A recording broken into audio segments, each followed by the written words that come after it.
የተከበራችሁ አድማጭ ተመልካቾቻችን አርዕስተ ዜናውን በማስቀደም ዕለታዊ መረጃዎችን የምናሰማችሁ ይሆናል።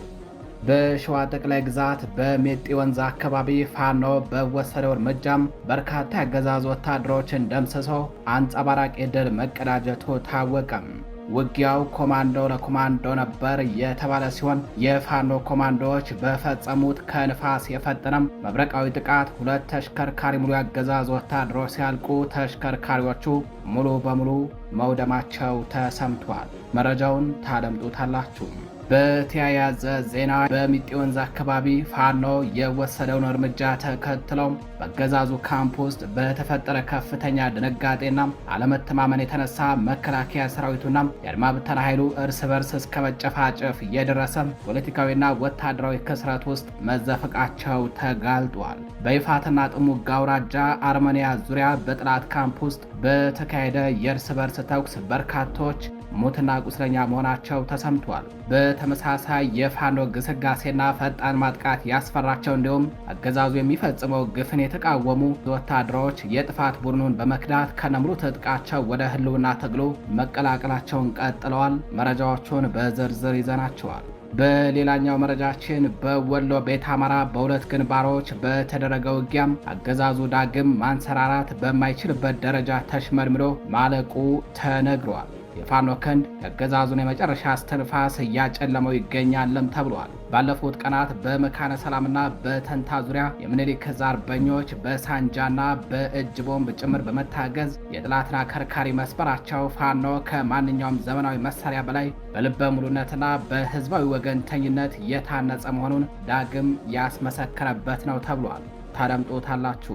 በሌላኛው መረጃችን በጃማ ወረዳ የምርጫ ቅስቀሳ ሲያደርጉ የነበሩ 3 የወረዳ አመራሮች በፋኖ ቁጥጥር ስር መዋላቸው ተሰምቷል። ፋኖ በምርጫ ስም የህዝብን እልቂት ለማራዘምና የአገዛዙን ዕድሜ ለማስቀጠል የሚንቀሳቀሱ ባንዳዎች ላይ የሚወስደው ጥብቅ እርምጃ ተጠናክሮ ቀጥሏል። ታደምጦታላችሁ። በሌላኛው መረጃችን ፋኖ በጎንደርና በሸዋ የክፍለ ጦር ሪፎርሞችን አከናወነም። የአገዛዙን ውድቀት የሚያፋጥኑ አዳዲስ አመራሮች መሰየማቸው ተሰምቷል። እነዚህ ተከታታይ ሪፎርሞች ፋኖ ወደ ተማከለና ሳይንሳዊ የጦር መዋቅር መሸጋገሩን የሚያሳዩ ሲሆን አገዛዙ በጦር ሜዳ የገባበትን ውድቀትና የሞራል ክስረትን የሚያፋጥኑ መሆናቸው ተጠቁሟል። መረጃዎቹን በዝርዝር ይዘናቸዋል፣ ታደምጧቸዋላችሁ። ጤና ይስጥልኝ የተከበራችሁ አድማጭ ተመልካቾቻችን፣ እንደምንዋላችሁ እንደምናመሻችሁ። ከጣቢያችን እነዚህንና ሌሎች የዛሬ ሚያዝያ 15 2018 ዓ.ም የግንባር መረጃዎችን እንዲሁም የሀገር ውስጥና የባህር ማዶ መረጃዎችን አጠናቅረን ይዘን ቀርበናል። አብራችሁን ቆዩ።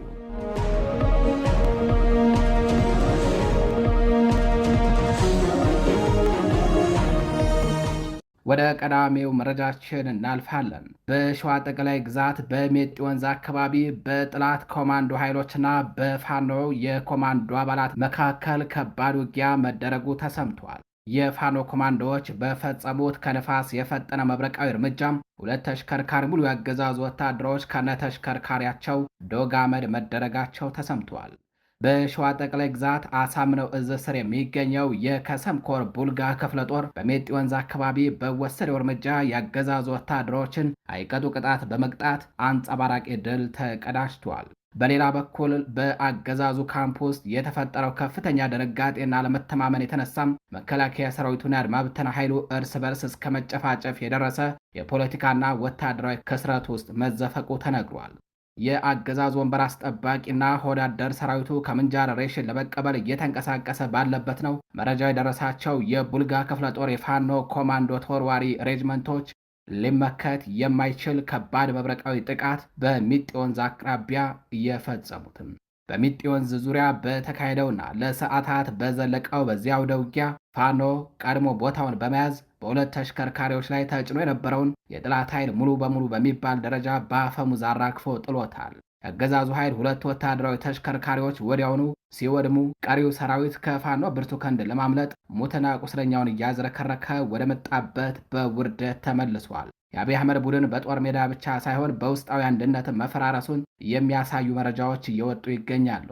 የሚጤና አካባቢውን ተጋድሎ ተከትለው በይፋትና ጥሙጋ አውራጃ አርመንያ ዙሪያ ህዝብን ለመጨፍጨፍ የገቡት የአየር ወለድ ኮማንዶና የአድማ ብተና አባላት እርስ በርስ መጋጨታቸው ተነግሯል። ይህ መጋጨት ቀላል መጋጨት ተብሎ የሚታለፍ አይደለም። ከፍተኛ ደም መፋሰስን ያስከተለ ከባድ የእርስ በርስ ግጭት ነው። ይህ የእርስ በርስ ፍጅት አገዛዙ በመጨረሻ የውድቀት ምዕራፍ ላይ እንደሚገኝና ሰራዊቱ መሪና ዓላማ የሌለው መሆኑን በግልጽ ያሳየ ነው ተብሏል።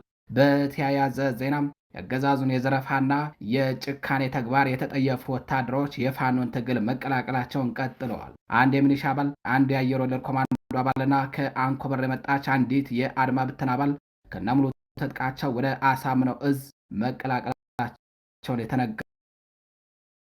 እነዚህ ወገኖች የአገዛዙን የውስጥ ገመናና በህዝብ ላይ የሚፈጸመውን ግፍ በማጋለጥ ላይ ናቸው።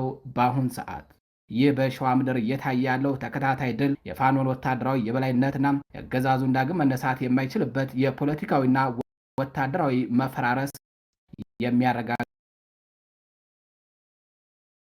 ነው ተብሏል። ፋኖ አሁንም በቀጠናው የአገዛዙ